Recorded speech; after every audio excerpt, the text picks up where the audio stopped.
Vous avez créé le concept Ursulaser. En quoi consiste ce concept?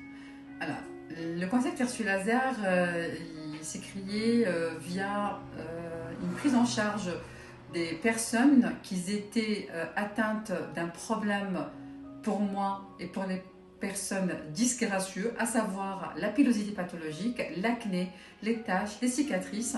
Au final, on a constaté que c'est en rapport avec un problème de santé et c'est un problème global qu'il faut l'intégrer dans une prise en charge holistique, endocrinienne et gynécologique. Que pensez-vous des gens qui disent que l'esthétique est superflue? Le mot esthétique, je ne l'aime pas. Mes patientes, elles le savent très très bien. Parce que tout simplement, on l'attache au luxe. Et avoir du poil ou de l'acné ou des taches ou des cicatrices sur un visage, ça influence sur la qualité de vie et sur la vie sociale des personnes. Et vraiment, un chapeau aux personnes qui ont ce problème disgracieux et qu'elles arrivent à avoir des relations sur le plan social, avoir un mari, avoir une vie sociale, avoir un travail, parce qu'il y a beaucoup de personnes qui sont confinées chez elles parce qu'elles n'arrivent même pas à sortir. Vous êtes spécialisé dans l'SOPK. Tout à fait. Alors, c'est quoi? Alors, le syndrome d'ovaire polykystique, juste une petite correction, on n'est pas obligé d'avoir des kystes ovariens, c'est une nomination, peut-être un jour ils vont l'enlever. Selon l'INSERM, peut-être qu'il y a des personnes qui ne savent pas l'INSERM, l'INSERM c'est une structure vraiment qui a sa crédibilité. C'est une maladie qui représente la première maladie endocrinienne chez les personnes, les femmes en âge de procréation. C'est la première cause d'infertilité. C'est une cause de problèmes cardiovasculaires parce qu'il y a de l'insuline-résistance. Et il y a un sujet, quand pour l'instant on le survole, c'est le problème dermatologique, c'est le poil, l'hirsutisme, l'acné, les cicatrices. On ne parle pas beaucoup actuellement parce que pour les gens, il n'y a pas de solution. Le syndrome d'ovaire polykystique ou le SOPK, il est plus fréquent que l'endométriose. Il est 10 fois plus fréquent que l'endométriose.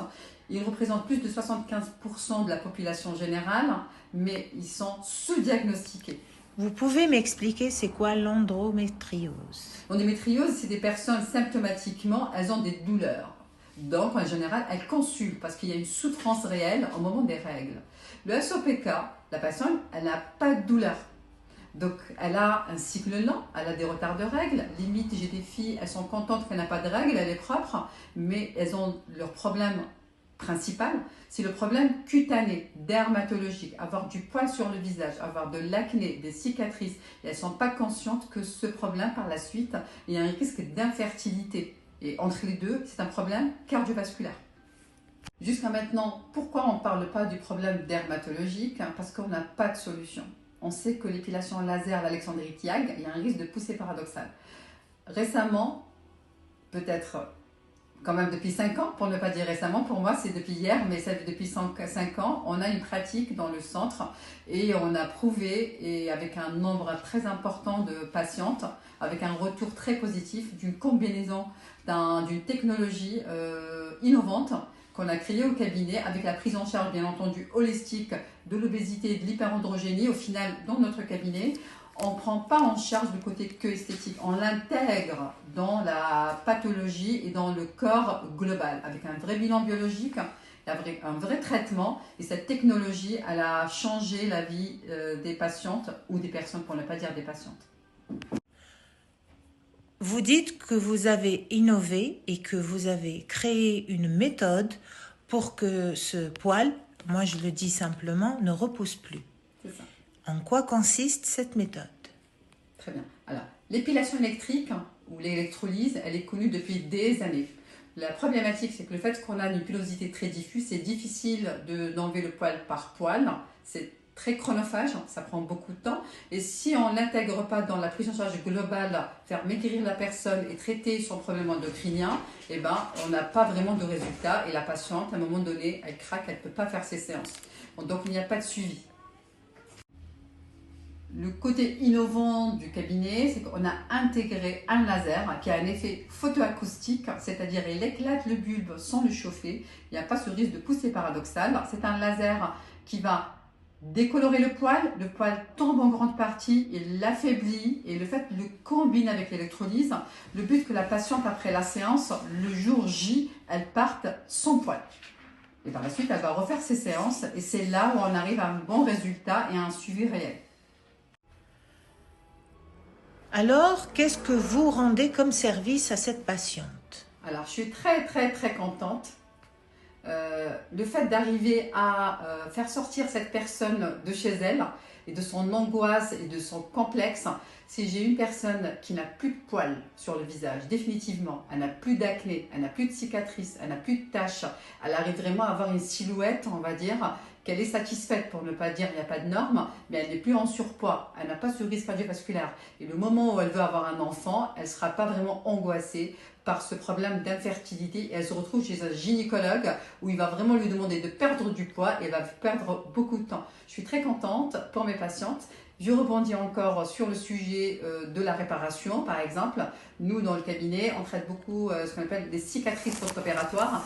Je veux juste rajouter, si on parle des problèmes disgracieux, je veux parler des cicatrices post-opératoires, quel que soit dans le cadre thérapeutique ou pas. Si on se retrouve avec une patiente qui a un cancer du sein, une tumeur du sein, une réduction mammaire avec des cicatrices au niveau des seins ou cicatrices post-opératoires, je pense que c'est un vrai sujet et on peut le traiter avec la combinaison du laser et des microneedling, la LED. Nous, notre concept au cabinet, on combine les techniques. On combine laser, cosmétologie, microneedling dans la même séance et c'est comme ça qu'on a de meilleurs résultats.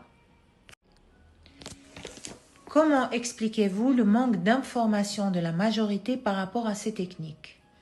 Effectivement, et vous avez raison, il y a beaucoup de personnes qui ne savent pas qu'on peut traiter les cicatrices, qu'on peut traiter cette pilosité, qu'on peut traiter l'acné, qu'on peut traiter, je parle de la gynécologie, le syndrome, ce qu'on appelle le syndrome génital, les patientes qui ont des sécheresses vaginales, des douleurs au moment des rapports sexuels, de l'incontinence urinaire, des complications de la chimiothérapie avec toutes les conséquences gynécologiques, ce que je viens de citer.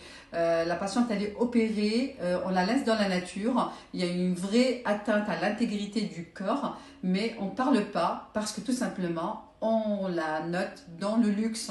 Il faut arrêter de dire c'est du luxe, c'est du thérapeutique. Il faut prendre en charge ces personnes qui sont dans les vraies souffrances. Comment vous placez les soins esthétiques? Le concept de Hirsute Laser, il est venu, il est né à Paris avec une annexe sur Marseille, Bruxelles, en Île-de-France, bientôt en Algérie. Il répond juste à une question d'une prise en charge effectivement à visée esthétique, dans un but esthétique, mais qui prend en charge une vraie souffrance et un vrai rendu à la personne. Différencie des autres. Alors, je pense que c'est notre curiosité et de chercher et être dans la recherche d'une méthode et une technique qui répond à la question. On a trouvé une combinaison et un concept de combiner entre les lasers, les produits, ça c'est la principale technologie. Le deuxième point, c'est de travailler d'une manière collégiale avec des endocrinologues, des gynécologues, des psychologues, des micronutritionnistes. Et là, le but de faire de la recherche clinique, communiquer sur la pathologie qui n'est pas connue, qu'on ne connaît pas encore, c'est quoi la physiopathologie du SOPK, et travailler avec des ingénieurs pour trouver le même concept du laser qu'on a développé, mais peut-être il y a d'autres techniques informatiques ou technologiques qu'il faut créer, qui soient adaptées au. Comment faire pour venir dans vos centres? Vous êtes les bienvenus, on a toujours une approche dans la bienveillance, ça c'est très important, c'est ma devise, c'est une autre devise. Voilà. Donc les prises de rendez-vous sur Paris, c'est Doctolib Hirsute Laser Paris, Marseille, Doctolib Hirsute Laser Marseille. Sur Paris, on est aussi sur Planety. Sur Bruxelles, c'est Doctoranetim Hirsute Laser Bruxelles. C'est l'équivalent de Doctolib en France. Comment vous procédez? On accueille la patiente. Il y a toujours un interrogatoire complet. On pose toutes les questions, même si la patiente elle vient pour un soin particulier. Et c'est comme ça on fait le recueil. Il y a les patients, j'en profite.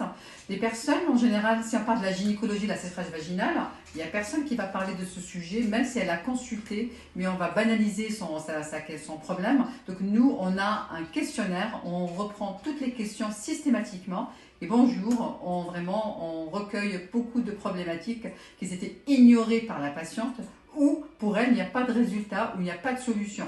Après, il y a un dossier médical, il y a un questionnaire, il y a une expertise. On fait une expertise de la peau, une expertise capillaire, on fait le in-body, l'impidensimétrie pour voir la masse grasse, la masse sèche, la rétention d'eau, la qualité cellulaire. Et après, bon, on procède à une prise en charge globale. C'est quoi le secret de la réussite de Maison Ursulaser? Peut-être on n'a pas l'approche commerciale. On est dans la bienveillance et répondre à une personne humaine. C'est quoi pour vous la beauté? La beauté, principalement, c'est la beauté de l'âme. Par la suite, c'est le visage qui est vraiment au centre du corps. Donc il faut travailler la qualité de la peau. C'est quoi l'objectif? C'est de traiter tout ce qui est et prendre en charge et améliorer tout ce qui est disgracieux. On travaille sur l'amélioration de la qualité de la peau, avoir un visage moins fatigué, moins triste, plus lumineux. Et cela, c'est en prenant en charge les problématiques de type rides, ridules, relâchement, pores dilatés, taches, de l'acné pour les personnes qui ont ce problème, et améliorer et donner un éclat et une peau plus saine.